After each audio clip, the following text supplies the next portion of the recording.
人の目から見るとこんな感じですね。はいどうもビバです。いやー暑い日が続いてますね。台風が過ぎたとはいえあと1ヶ月ぐらいはまだまだ暑い日が続きそう。我々アクアリストにとってこの暑い気温は結構天敵で、気温が暑いと室温も上がってしまう。室温が上がると水槽の水温も上がってしまう。最近はエアコンで部屋丸ごと涼しくしてる人も多いと思うんですが、中にはエアコンだけじゃ冷却しきれない、もしくは日中家にいないのでエアコン止めてるっていう方もいると思います。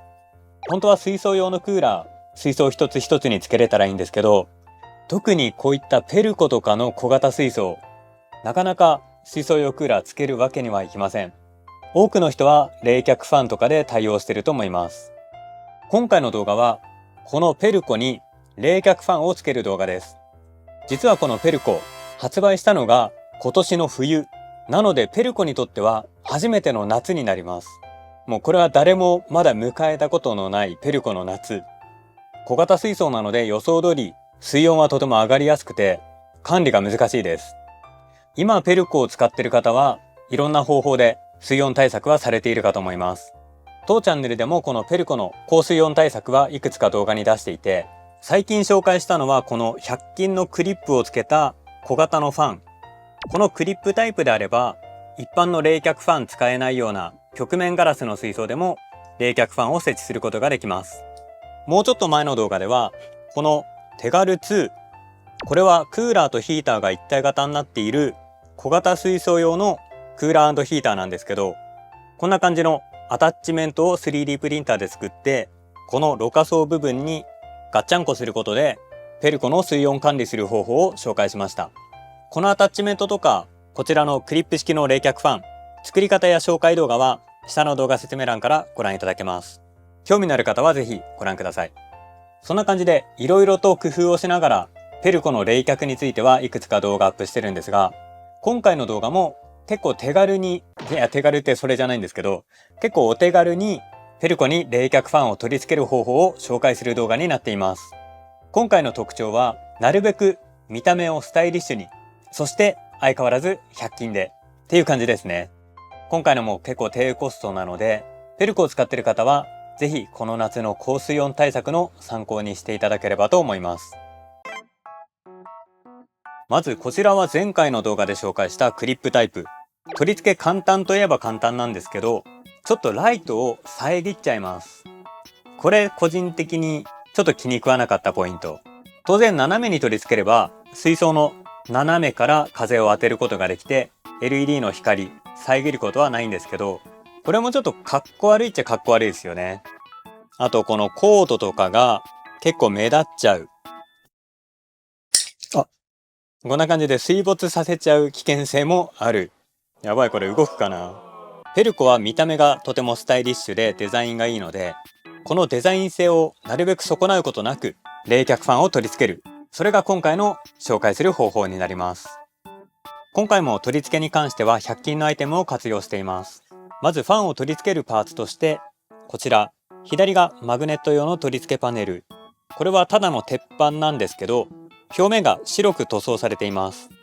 ペルコの本体白いので白く塗装されたものであれば目立たないです。そしてこちらが磁石が内蔵された取り付けパネル。こちらも表面白いので取り付けた際に目立ちません。ペルコへの取り付け自体は両面テープでペタッと貼るタイプになっています。そして車用品コーナーで見つけたこちらのクリップも使います。クリップ自体は前回の動画で紹介したものとほぼ同じ。ただ今回は土台部分に磁石が内蔵されています。磁石がついているとこういった鉄板にペタッとくっつけて使うことができます。もちろんこっちの磁石内蔵のにもペタッとくっつきます。前回も活用したこのクリップ、ジョイント部分が結構柔軟に向きを変えることができます。冷却ファンの角度を変えたいときにとても便利。今回は全部セリアで購入しました。では冷却ファンの取り付け位置決めていきます。その前に今回使う冷却ファンはこちら L 点の小型 USB 冷却ファン。こちらは縦横4センチのかなり小型の冷却ファンです。オンオフと風量弱中強調節できるスイッチがついています。接続は USB のタイプ A。これすごい便利なのでよく使っています。下の動画説明欄に商品リンク載せておきますので、よかったら見てみてください。さあ、この冷却ファンを目立たないところ、個人的にはここ LED ライトとろ過タワーの間、ここにこんな角度でつけることで効率よく風を当てることができると思います。しかもここならあんまり目立たない。なんかここら辺とかについてたらコードとかもねビロビロして邪魔なので、今回はここに取り付けるようにしたいと思います。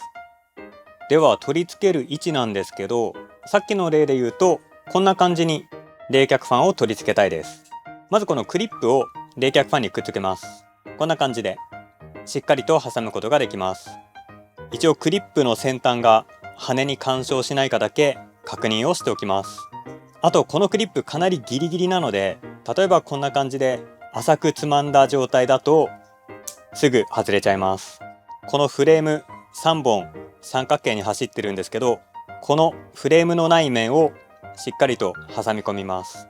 裏面もファンガードにぶつかるくらいまで差し込むことができます。これであれば結構がっちりと挟み込まれています。ファンもしっかりと回る。そしてこの部分にファンを設置したいんですけど、一番スマートなのがこんな感じで設置なんですよね。するとこの LED ライト真ん中に1本だと見事に邪魔になります。本当はここら辺の隙間にこの鉄板を貼り付けるでもいいんですけど、そうするとこんな感じの向きになっちゃうので、ちょっと風当てるのが難しいんですよね。なので今回はこの LED ライトを横に逃がします。ただこれだとさすがにバランス悪いので、これを機にもう1本フラッティを追加するとか検討してもいいかもしれない。1本で使うときはちょっと別の方法もあるので、それは後半で紹介します。さあこんな感じで真ん中が空いたら、ここら辺に取り付ければいい感じに綺麗に設置できそうですね。ここに設置するメリットは、冷却ファンのケーブルをタワー内に逃がすことができることです。こんな感じで設置すればとてもシンプルですね。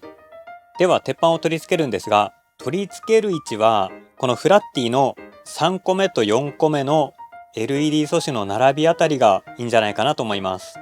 ただ1回取り付けると結構剥がれない。無理やり剥がしてなんとか取れるレベルなんですけど、こんな感じで両面テープベリッと剥がれてこっちに残っちゃうので、張り替えは結構手間です。取り付け位置決まったらこんな感じですね。ケーブルも溝に通してしっかりと固定します。さあこれで取り付けてみましょう。では取り付けガポッ。お、いいですね。じゃあ LED のスイッチオン。冷却ファンのスイッチオン。あ、いいねいいねいいね。ちゃんと風が当たってます。まずケーブルについてはろ過タワーの裏側から出るようになっています。これペルコの特徴で、水中モーターのケーブルとかエアレーションのエアチューブとか、あと LED ライトとか、もう全部のコードがタワーの背面から出るようになっています。この黒いのが今回つけた冷却ファンのコードですね。そして冷却ファンはこんな感じで取り付けが完了しました。斜めから風が入って水を蒸発させて水温を下げつつ、湿った空気は手前に押し出される。 LED ライトの光もほぼ遮ることはないと思います。真正面から見るとこんな感じで、ファンとクリップが黒いのでちょっと目立っちゃってますね。この冷却ファンとクリップ白いのがあればよかったんですけど、まあひと夏の設置なので文句は言えないか。人間が立って人の目線から見てみるとこんな感じですね。冷却ファンはほぼ目立たないと思います。もちろん横から見たら丸見えなんですけど、立ってみる分にはほぼ隠れてますね。さあこれでもいいんですけど、もうワンパターン取り付けをしてみたいと思います。もう一つの取り付け方法は、だいたいサッシがついてると思うんですが、こんな感じで取り付ける方法です。さっきと違うのは、この冷却ファンのクリップの土台がタワーの側面につくこと。この位置に取り付ける場合は LED が真ん中に1灯でもほぼ干渉しません。じゃあこれもさっきと同じく土台につけて設置位置を決めます。ちょっと見づらいですけど、こんな感じかな。はい、あ、いいですね。ファンを取っても、目立たないんじゃないこれ。こっちの方がいいかもね。そしてケーブルはさっきと同じくこの LED カバーの溝、ここに通して後ろから逃がす。こっちの方が個人的には好きですね。ファンをつけます。これも冷却ファンの風がしっかりと水面に当たるので、冷却の機能は問題ないと思います。正面から見るとこんな感じ。人の目から見るとこんな感じですね。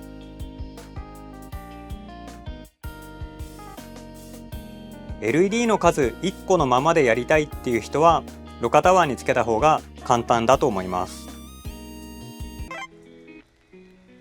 はい、というわけでいかがだったでしょうか。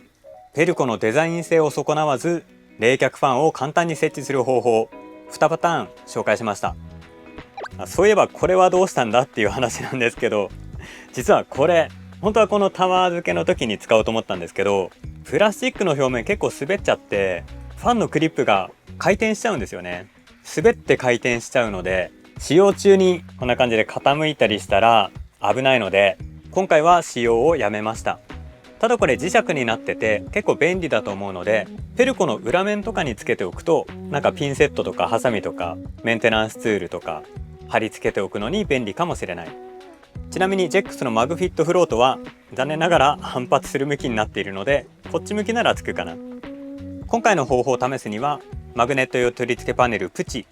2cm×2cm の小さな鉄板、これだけあれば十分です。ペルコはヒーターをろ過タワーに入れれるので、冬の水温対策は大丈夫なんですけど、夏場の高水温対策がちょっとネックでした。もうしばらく暑い時期続くと思うので、ペルコユーザーの方はぜひこんな感じで冷却ファンの取り付け試してみてはいかがでしょうか。というわけで今回の動画は以上です。もし参考になったという方はチャンネル登録、グッドボタンいただけると嬉しいです。過去のクリップファンと手軽2を接続する方法は下の動画説明欄に過去動画ありますので、そちらを参考にしてみてください。ちなみに動画中でこの鉄板について気になってた方いるかもしれない。なんでこんなんついてんだと思った方いると思うんですけど、実はこの裏地のビデオライト、背面とか側面が磁石になっていて、こんな感じでペタッとくっつけることができます。そしてこのビデオライトの面白いところは超光超色ができるところ。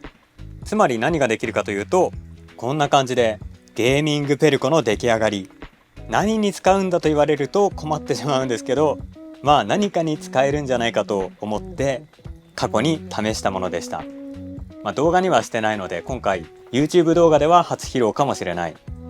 ペルコで海水水素をやってる人は青系の光とか使えるのでいいかもしれない。ただ磁石でくっついてるだけなのでちょっと設置については不安があります。今これバッテリー駆動なので配線はないんですけど、 USB Type-C とかでも給電できるので結構面白いライトです。これも下の動画説明欄に商品リンク載せておきます。というわけで追加のプチ情報でした。